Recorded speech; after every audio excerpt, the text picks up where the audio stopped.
Hi and welcome. Thank you so much for joining us for On Purpose, the Power of Midlife Relationships. Tonight, today, whenever you're listening to this is the last in our series of the On Purpose series. We started with the Power of Midlife Stories.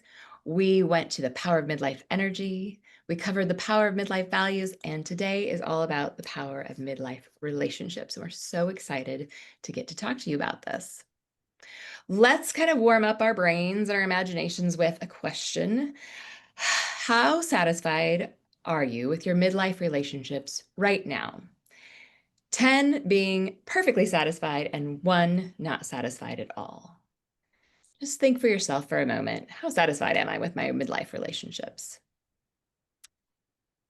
Wherever you are, whatever number you came up with, we really hope that something we talk about today helps create more satisfaction in your midlife relationships.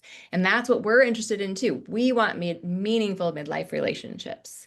So who are we? We are Emmy and Kristen. I am a development and coaching manager at Cooley, and I have had the privilege of being coached by Emmy for a number of years, and I can attest to her brilliance and warmth. I could also say that these on-purpose strategies that we're going to cover tonight have been something I've been carrying around with in the past season of life, and they've been so helpful. There has been like a reason pretty much every day of the week to pull out one of these powerful questions we're going to go over and help look at the situation in a new way and have a new way forward. So it's just been quite transformative for me, and I hope that it is for you as well. Emmy, introduce yourself. Thanks, Kristen. I'm Emmy Waters. I also work as a life coach independently and been enjoying this process with you, Kristen, so much. And love how every next workshop has brought up some new thoughts and new patterns, and now we get to pull it all together. But I would like to say, for me personally, and being of midlife age now, this this really is a framework to navigate life. I've used it often now, and I use it with my clients a lot too. It's just that tool that allows you to force a different perspective, right? So that you can see things from a different way. And yeah, this has been just a blast. It has. All right, so we're rounding out the series here. What to expect in this last session. It's actually kind of bringing it all together, so it's a perfect one to jump in, even if this is your first session that you're interacting with. Here's what to expect in our workshop today. We're going to look at what are midlife relationships, why do they matter, and some on-purpose possibilities for midlife relationships, which is really how do you put this into action in order to make some change in your relationships. But not just that, we're going to do it through the lens of pulling in all of our on-purpose strategies that we've been using and developing in this on-purpose series. And we're going to apply all of them in a really specific, actionable way to our relationship with ourselves, our relationship with our loved ones, and our relationship with money. And money might not necessarily have been what you expected to see on the list of relationship things. It's not an obvious one. And we'll share more about why we're using money in this context. But real quickly, little teaser. Our relationship with money has a surprising influence in our lives and in our relationships as well. And it's often a passive influence. So we're bringing it forward today to really create some space to consider that relationship in new ways and see if it's working for us in midlife and if there's an opportunity for more purpose and more power there. And how we do anything is how we do everything. Mm. So money is one of those things that illuminates so much about us. That's why we're going to spend a little time on it today. So we're going to do that by through this metaphor of a kaleidoscope. And that's going to give us a chance to look at all the things we've covered in the on-purpose journey. Gives you a chance to remember each. We'll give you a super brief kind of reintroduction as we introduce each. But you will also have access to the replays of all the previous workshops. So don't fret if something doesn't make sense or you want to take something deeper. Those are all accessible here. And most importantly, we want to see how you can take action and use these in your life in a way that's meaningful for you. So let's start with our metaphor of a kaleidoscope. I'm just curious, did you have one of these when you were a kid? I know I did, and it was one of my favorite toys, honestly. You could look through them and shift things around, and with a twist, all the colors would shift into a new place and a new pattern. And that's what we're doing with all these on purpose strategies. We're trying to shift how we see something so we can create a new approach. We can give ourselves new choices in how we move forward. So throughout this workshop, we're looking at our kaleidoscope metaphor, and we're starting from, we're going to have three powerful questions for us to kind of chew on and use in different ways in this workshop. And they all start from this place of pause, observe, choose. This is a theme that's run throughout our On Purpose series. And it's a really powerful place. This is the starting place for these three powerful, empowering questions. Question one, what is the story I'm telling myself about this? Think about the story. We have this beautiful ability to make stories about anything and everything in life. And we are wired for story. And often we think something is, it just is, but actually we have all this ability to create a story. So when we activate our sense of agency and imagination, it gives us a chance to realize, oh, we have an ability to influence the story we're telling ourselves, and that will reshape everything. So what is the story I'm telling myself is our first empowering question. Our second is, what kind of energy do I want to choose right now? So we discussed in our second workshop a whole bunch of really big new ideas about how to think about energy. I do encourage you to go back and listen. It's got some fun stuff in there. But thinking about you aren't just a passive victim of your life. You get to choose what energy you want to show up with. You get to choose what energy you want to act with, how you want to interact with your relationships, all of that. And how will you choose? What will you choose out of that? So that's our second powerful question. And our third is, what value of mine matters here? So we covered values in our third workshop, which is a rich time to really think about what are your midlife values? What's shifted? What's the same? What do you want to use more on purpose? And so we're pulling that out and applying it here to midlife relationships. So when we think about those three powerful questions, we're kind of linking them, and they're all really starting from this place of pausing and observing and choosing. So what are midlife relationships? When we talk about relationships for this workshop in this context, we're covering the widest possible sense of the word relationships. We believe that we are interconnected creatures that are inherently in relationships to so many people and so many things all at once. So we're connected to the earth, we're connected to source, however you might believe that, however you might understand that, and beyond all of our collective understanding. We're connected to each other. We're connected to our ancestors. We're connected to those who forged paths for us before us that are now making our path easier to walk along. And we're connected to those that we are forging paths for right now, even by talking about midlife and looking at it in a new and different way. We have relationships to food. We have relationships to objects in our life, to the pets in our life, and so much more. So for the purpose of today, we're going to look specifically at our relationship to ourselves and to our loved ones, which includes our partners and our friends and our family, and to our relationships with money. And part of why we're capitalizing on this in midlife is that midlife is a transition. It's a big, giant, sometimes messy transition. Very long, often too. But every transition is an opportunity, and any transition can challenge the dynamics of existing relationships with people, with ourselves, with money, with all of it. And often this is because transitions challenge us and sometimes change us. And that can mean having to change the dynamics of a long-lasting relationship, or even mean we realize we need new kinds of relationships in this chapter of life that we don't yet have. And all of that can be really scary and unsettling because our relationships are actually very central to our safety and our sense of safety and our sense of belonging. All of it is quite primal, honestly. Our brains sense danger when there's a threat, as if it's a threat to our existence when something goes awry in our relationships. Because back in the day, if we got thrown out of the clan, out of the community, we were actually in danger of being eaten by saber-toothed tigers. So there's actually something very primal about this, our sense of safety in a relationship. So Even being open to asking these courageous questions tonight is just a beautiful thing to be able to do. And I honor that courage that you have for tonight. So, being really purposeful about not just reacting out of our fearful brain, but making choices out of a place of personal power. That's really what we're going for here. Because transitions can create opportunities. That's something we've been trying to seek out intentionally in these workshops. Transitions and challenges and just life stages like midlife can create opportunities for new relationships, for improved relationships, for purposeful ones with ourselves, our loved ones, and even money. So I'm going to hand it over to Emmy to talk about, why do these matter?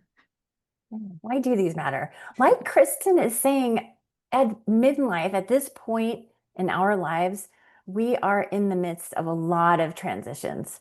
Um, Life these days for myself at midlife is also full of a lot of distractions, just a lot of busyness, and a lot of times it feels like you're living life on autopilot, just kind of going through the motions maybe, or if nothing else, not actively choosing or making conscious choices, that kind of autopilot. We're often pulled in so many different directions at midlife. Again, because of these transitions, but because of experience. Maybe you've got kids now and you're dealing with childcare, or you have aging parents dealing with parent care. Certainly our work, our careers, our bodies are changing. Maybe even our partners, of course, relationships, that's what we're all about today. The state of the world, right? Everything is seemingly in shift. Um, it's easy to just hope that our relationships will just naturally evolve and remain positive even. Um, Sometimes they improve on their own, but again, we can take charge, take agency over the relationship in our lives, and we're going to have a lot of fun diving into that. But in midlife, when we look at our midlife relationships, it's really important to do this on purpose and say, how are they? Are these relationships healthy? Do they need more of me? Do they need tending to? Do they need pruning? Do we need to make change? We don't really look at this with that type of intention until there's an issue. But by the time there's an issue, sometimes we're reacting, we're unprepared. And when we're just reacting, we can be sometimes over emotional, right? As well. So, like everything in our On Purpose series, we're not striving for perfection here. We're really just looking at how to bring attention and intention to areas of our life that maybe we forgot that we have agency over. So, again, we do advocate for taking these opportunities to pause, to just halt, observe, notice what's happening, what's going on in our world, in our heads, and then make conscious choices as to how to move forward. Um, we're going to be talking about relationship in these three different ways: our relationship to ourselves, to the loved ones in our world, which again, family, friends, other, and then also the relationship to money. So let's start with our relationship to ourselves. We often neglect this more than anything.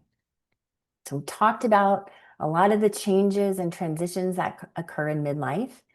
It's pretty extensive, right? Divorce, there could be loss, job changes, so many different things that we're experiencing regularly at this time in life.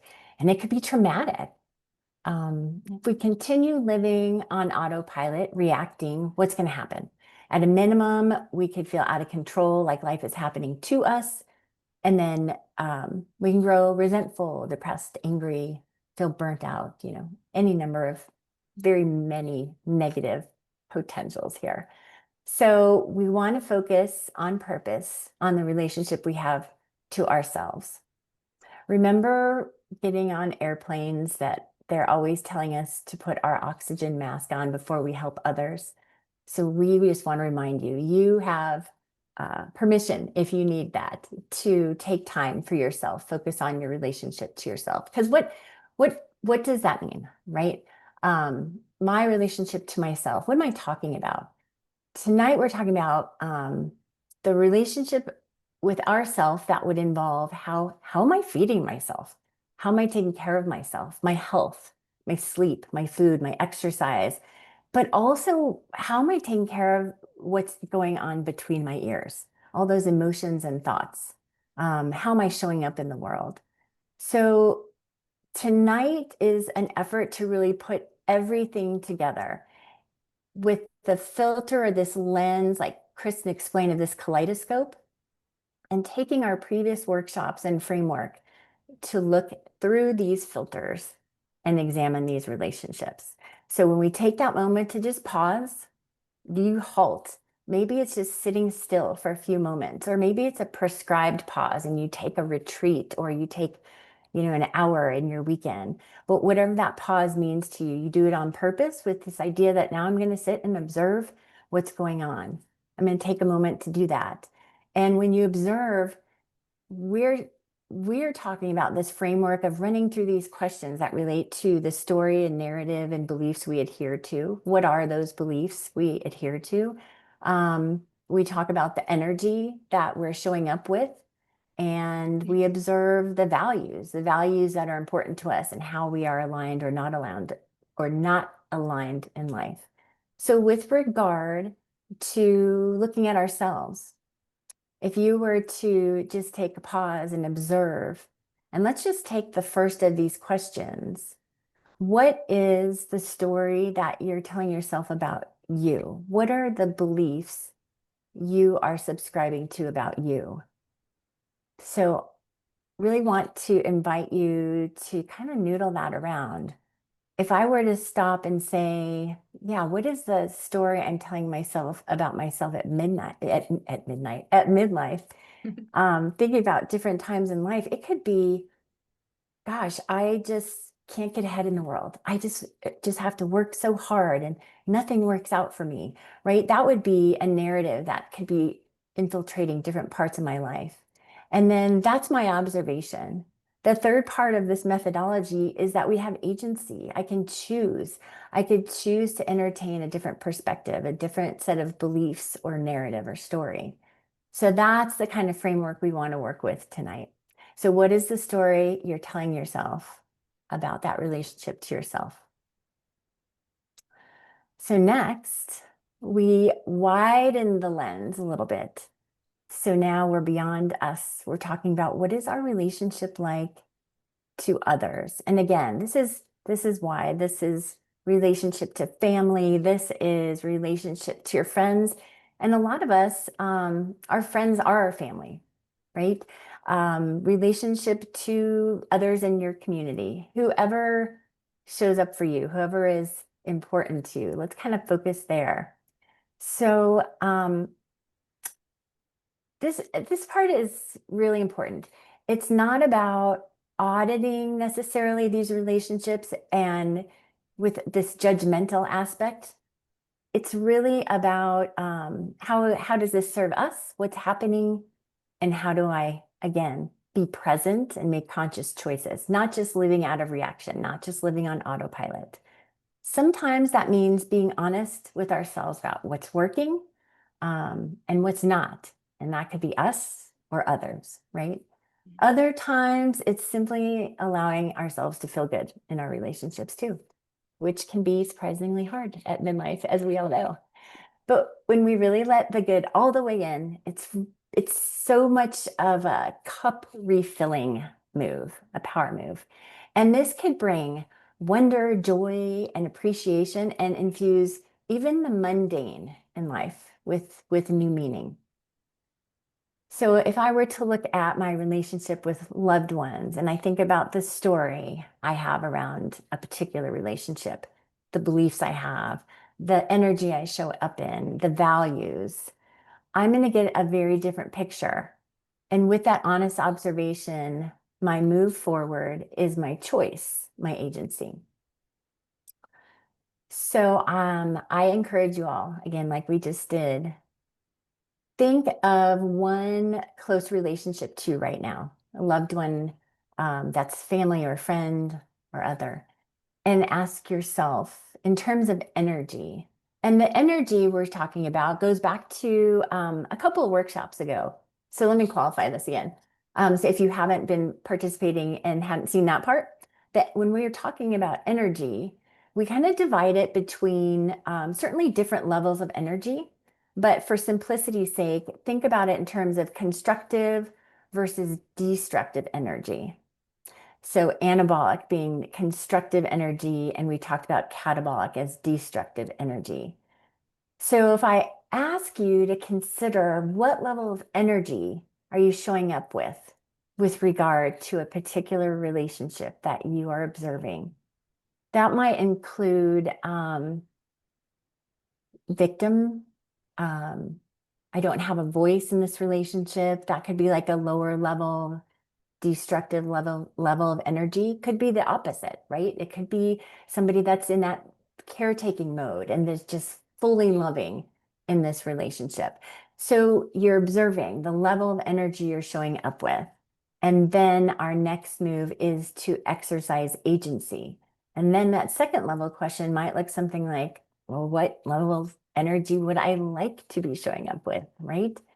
And how do you get there? Exercising choice, and probably literally with relationships to others. It's, am I going to engage in a different level of communication?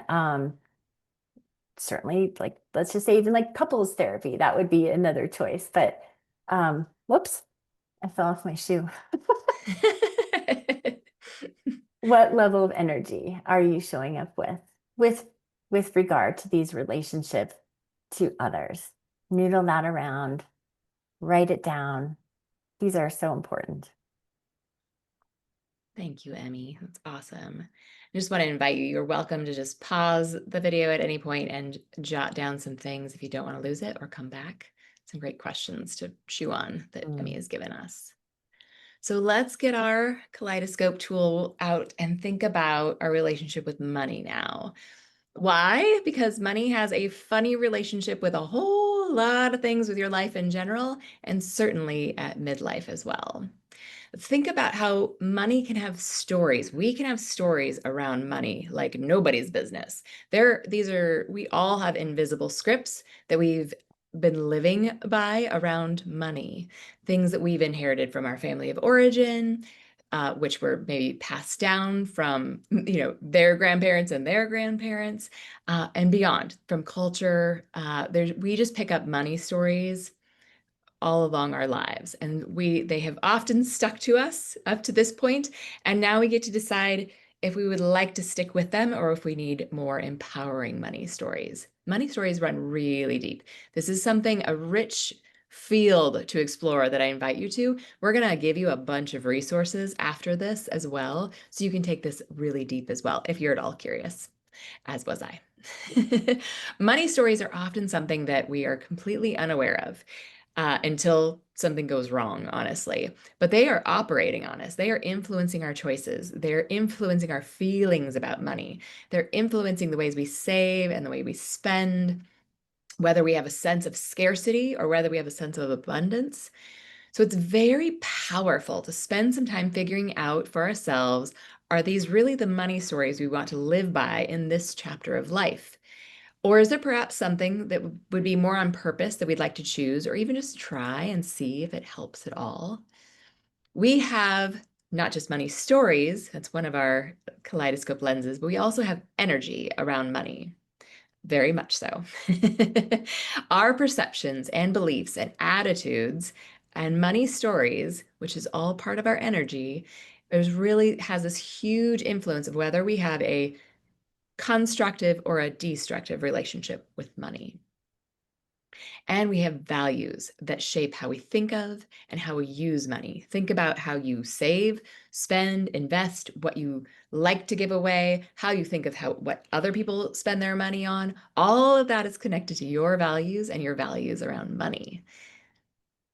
Consider too that at midlife, things are just plain expensive. Honestly, these can be our peak earning years, perhaps, but it can also be our peak spending years. So if you're helping kids with college, mortgage, you're helping a parent as they're aging in their later years, navigating their health and outrageous bills, perhaps.